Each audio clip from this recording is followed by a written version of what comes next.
nokuthi sasuka kuphi size sifike la esikhona. I think it's only fit ukuthi ngiqale ngokuthi i-Red Cross Society internationally iphuma kuphi nokuthi singabobani.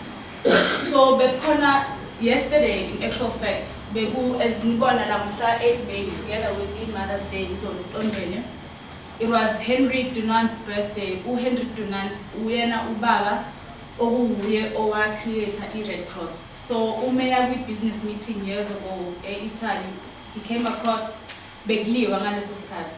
So uma ebona ukuthi abantu balimele and there's no one there obasizayo, he took it upon himself as umuntu ngoba enobuntu wabona ukuthi the best thing for him to do ukuthi forme an organization la abantu abazokwazi ukuthi at any given moment uma kukhona izinto ezibahluphayo beye kuyo. So ngaleyo ndlela yena he's from Switzerland at Geneva, so yaqala kanjalo i-Red Cross.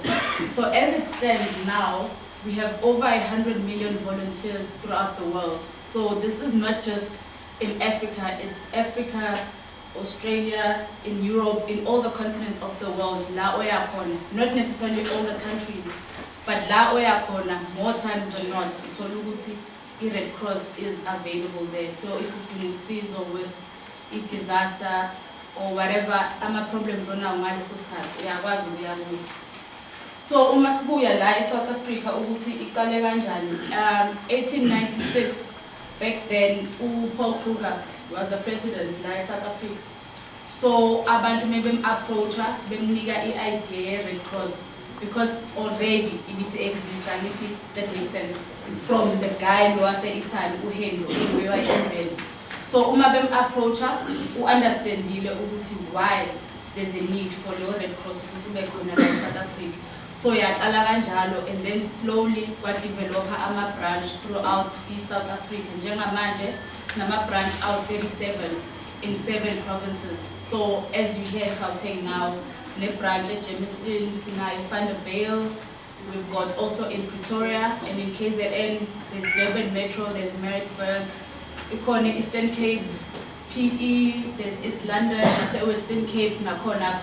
So I think the 2 provinces la ongeke usithole khona Northern Cape ngoba mainly uma kunezinto ezenziwayo i-population yakhona, I'm not sure if you are aware, but most of Northern Cape in a desert. So you find ukuthi abekho abantu abaningi abahlala eNorthern Cape, but ngoba they were in the Cape, there is a crisis khona bayakwazi ukureach out to i-Western Cape. Nasempumalanga besinayo i-branch eNelspruit, but due to our circumstances, ayikwazi ukufunctiona the way obekumele functiona ngakhona. So slowly now it's being rebuilt. But abantu base-Nelspruit, they know that they're not too far off from KZN nase-Gauteng. So if ever badinga izinto from the Red Cross, bayazi ukuthi they're able to reach us. So I also think it's only fair ukuthi mention ukuthi i-Red Cross as a society, when we function, we don't discriminate against anyone because of a race, whether umlungu, uIndia, umnyama. If you need our help and our services, we're there. Whether you believe in God or whether you are Hindu, you Muslim, whatever your religion is, we Jewish, as long as you've got suffering, because this is the reason why we're here. I'm not sure, maybe from a show of hands, before the choir sang for the Red Cross, did you know of the Red Cross? You did, but what did you know the Red Cross to be? Ask us. I will come up with it, it's not a problem. Because, the reason why Mbuza is because most of the time, abantu bekhuluma nge-Red Cross, people are aware ukuthi Red Cross exists, but they're not necessarily sure ukuthi yenzani. So the reason why I'm also here ukuthi ngizama ukumchazela ama programs that i-Red Cross are a part of. So it's not just ukuthi the day uwile somewhere or kune war, because I know last year bekunama xenophobic attacks mainly in KZN. After government confirmed ukuthi it's a disaster, Red Cross was one of the first people that the government contacted because buyers we've got enough of a reach. We've got ama volunteers, awazi usiza, and ama programs too. I've got them here we list. So many ngchazela khona ama first aid training. So there's not just a first aid training, khona a basic first aid ngoba inama levels ahlukene.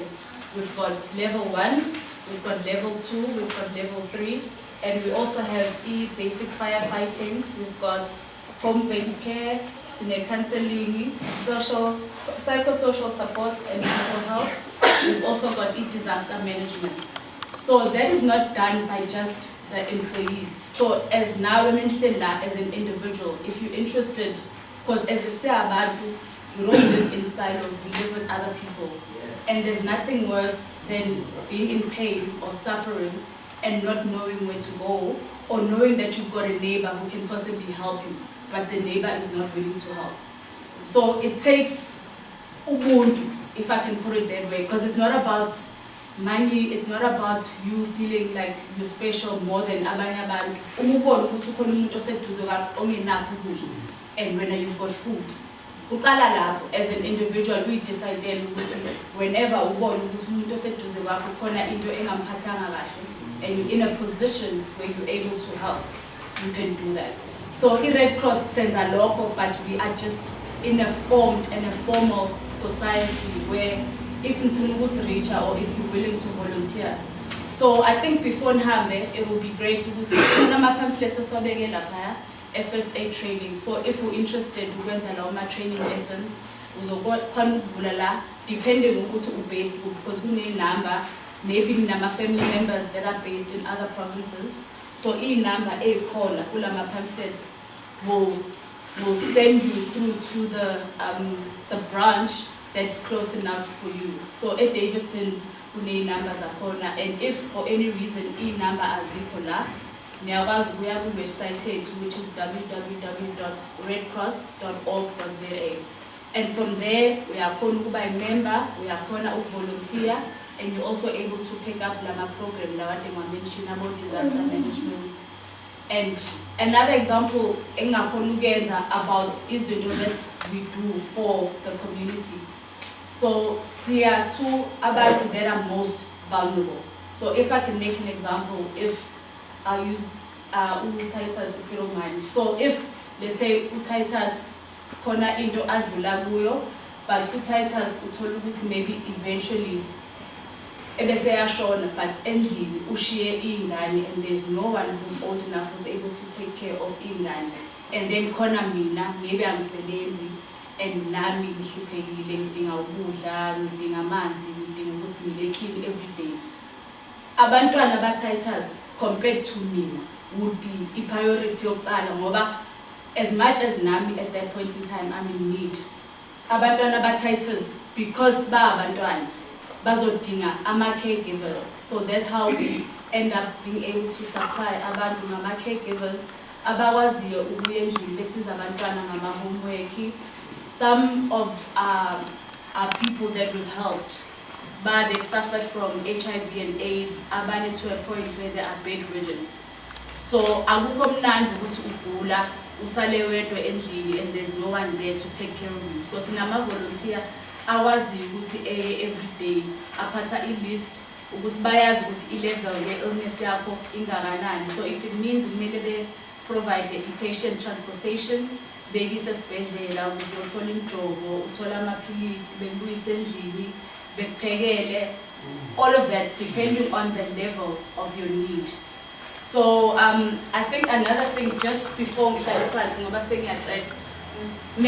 I was talking about we are a humanitarian movement, and yonke into esiyenzayo is based on the 7 fundamental principles. So we also guided by something as vele senza izinto nje as ama employees at Red Cross.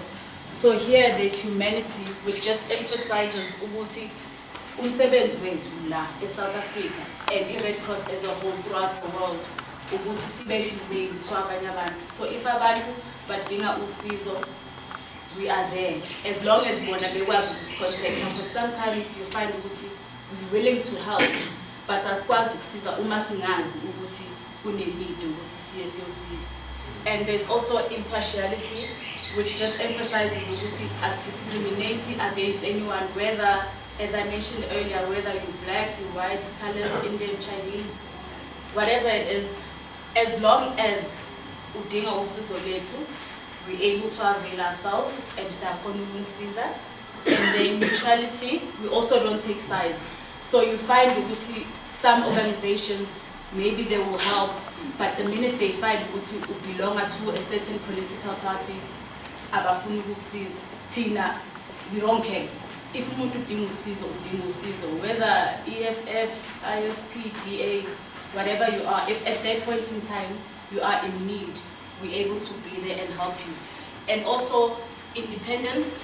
So silandela ama laws, we guided by the international humanitarian law, which also means ukuthi uma sikwazi senze izinto e-wrong, niyakhona ukusireport. Just like with anything and anyone, kunama ethics are involved in anything that you do. Awukhoni ukuthi usize umuntu manje ebusuyamlaxaza. So for abantu, for example, abogogo that look after abantwana and abasebenzi, siyakwazi ukuprovide ama-services. Like I know in KZN mainly, kunama societies enza i-beadwork, benza ama-gardens, and in turn, labo bantu abogogo bayayisiza bona ngoba bayakwazi ukudayisa le beadwork ukuze bekwazi ukufida abazulu babo. Ngaleyo gardening abayenzayo, bayakwazi ukuthi bekhiphe iy'tshalo and have ama-veggies nama-fruits or whatever it is ukuthi bekwazi ukusiza imindeni yabo. So we won't necessarily sifike sithi naka ama-food parcel ebese sinishiya lapho. At a certain time siyanifundisa ukuthi nikwazi ukuyinakekela at the end of the day, ngoba if umuntu umfundisa i-independence, uyakwazi ukuthi naye ngelinye ilanga uma esekwazi ukuyimela yedwa ekwazi ukuthi esize abanye abantu in the future. Because there's nothing, I'm sure you'll all agree with me, that's fulfilling to the soul as being able to help umuntu, not necessarily ngoba uyakhona, but ngoba unomuntu uyabona ukuthi how nami Red Cross yangisiza, I can in turn help umakhelwane wami nomakhelwane yosizo omunye kanjalo kanjalo. And then it's strictly